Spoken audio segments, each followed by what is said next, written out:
So what's up guys? Welcome back to my another vlog. So for today's video, tuturuan ko kayo kung paano gumawa ng DIY na aquarium na gawa sa plastic bottles. Pwede itong gawin para sa mga wala pa pambili ng aquarium. So una nating gagawin is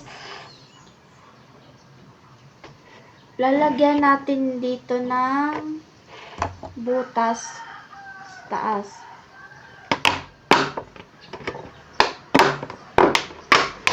Hahatiin natin siya.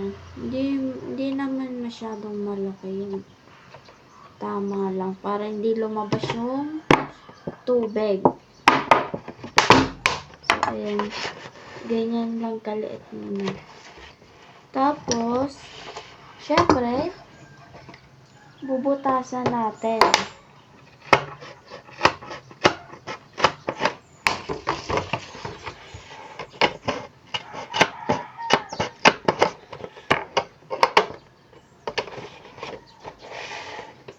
Gusto ko kasi guys magkaroon ng aquarium kaso wala pa kasi akong budget para doon. Kaya pagtsatsagaan ko na muna to.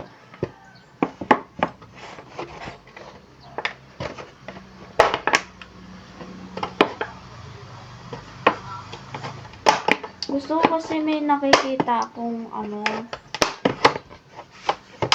isda ba doon sa kwarto ko kasi para naman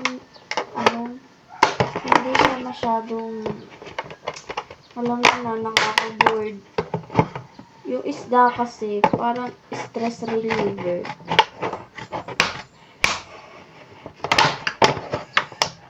Ang hirap na gupitin, grabe.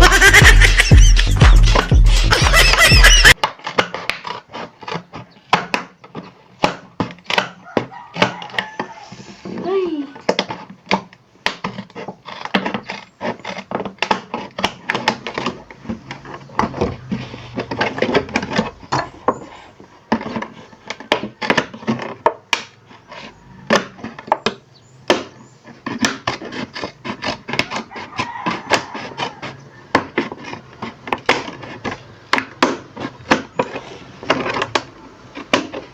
So, eto na siya guys. So, yun yung butas niya.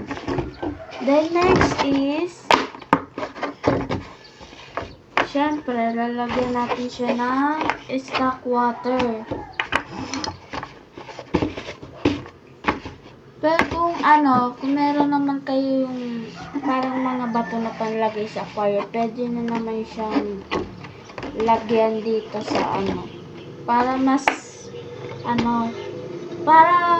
may design at maganda tingnan. Ako kasi wala pa akong pambili kaya lang muna. Simple lang muna. So, papakita ko sa inyo. So, ito guys, lalagyan na natin siya ng tubig.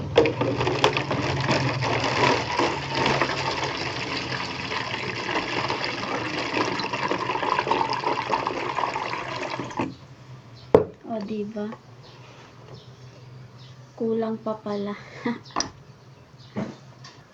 So, ito na siya guys. Meron ng tubig. Ganyan lang siya kadami. Then, ngayon, lalagyan naman natin ng isda. Kukuha tayo dun sa outdoor pan ko. Yung ilalagay natin isda is yung mga molly ko, then molly. Dahan nyo sana kaso kakonti pa lang. So, yung molly na lang. A few moments later. Ito yung ilalagay nating isda dun sa ginawa nating DIY na aquarium. Ilalagay muna siya natin dito. Then, i-acclimate natin bago i-transfer dun.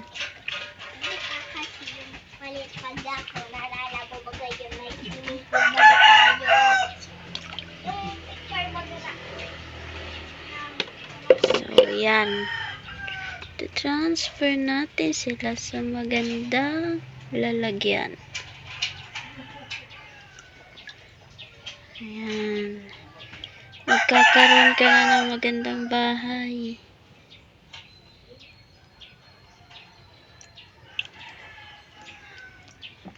Two down.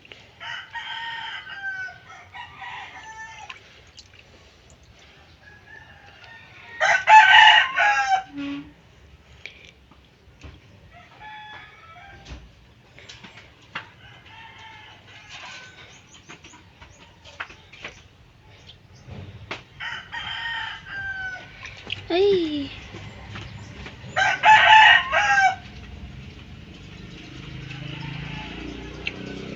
So, naalala ko nga pala. Meron nga pala akong ginawa ditong fishnet. Papakahirap ako. Ano ba yan?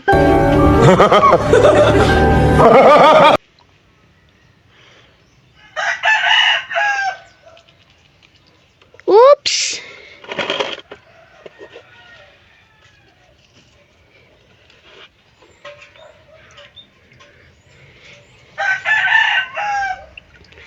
Sorry.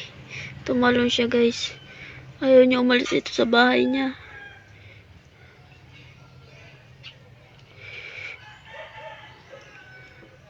So, yan. Sana lang. Okay.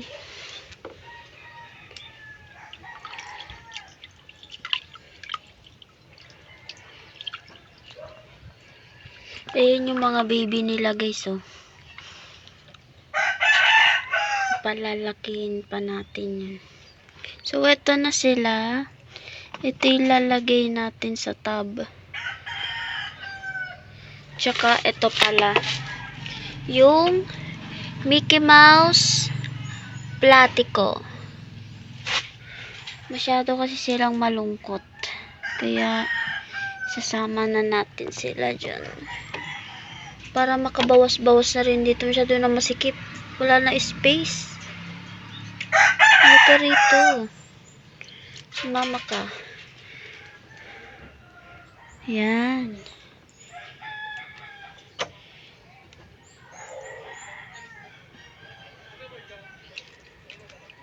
Oops! Hindi ka dyan pwede.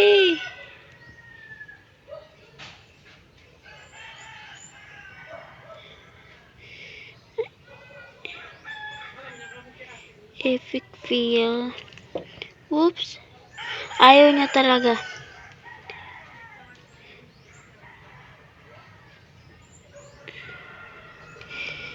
Dito ka. So, yan. Nakuha naman natin. The last is yan. So, ito na.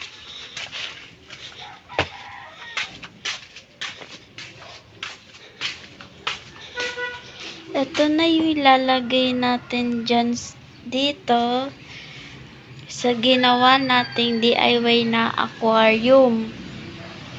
I-acclimate muna natin sila para hindi sila ma-water shock. A few moments later. So, yan sila, guys, oh. Sobrang saya na kasi ang dami na nila. Yung dun kasi sa pinaglagyan ko sa kanila sa labas, hiwa-hiwalay sila. So, naisip ko ngayon, pagsama-samahin na lang sila para maganda tingnan. I-acclimate natin sila dyan for 30 minutes para hindi sila mabigla sa tubig. Update ko na kayo mamaya.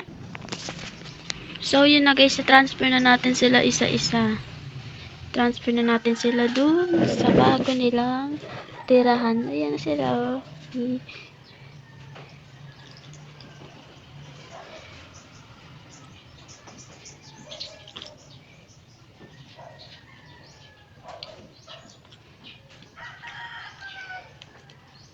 Oops.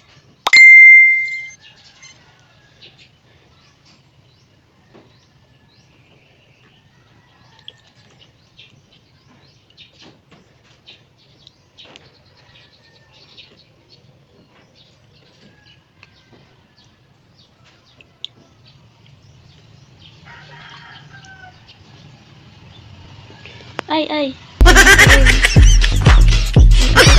A few moments later. Nasira diso.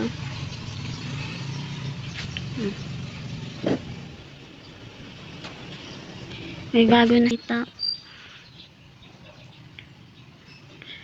Medyo malabo yung yung tubig. Then, lalagyan na lang natin ng halaman. Yun lang guys, kung nagustuhan nyo yung ginawa ko, please like, comment, share, and subscribe to my YouTube channel. At pa-follow na din po ako sa aking Facebook account, then sa aking TikTok account. So, yun lang. See you ulit sa next vlog. Bye!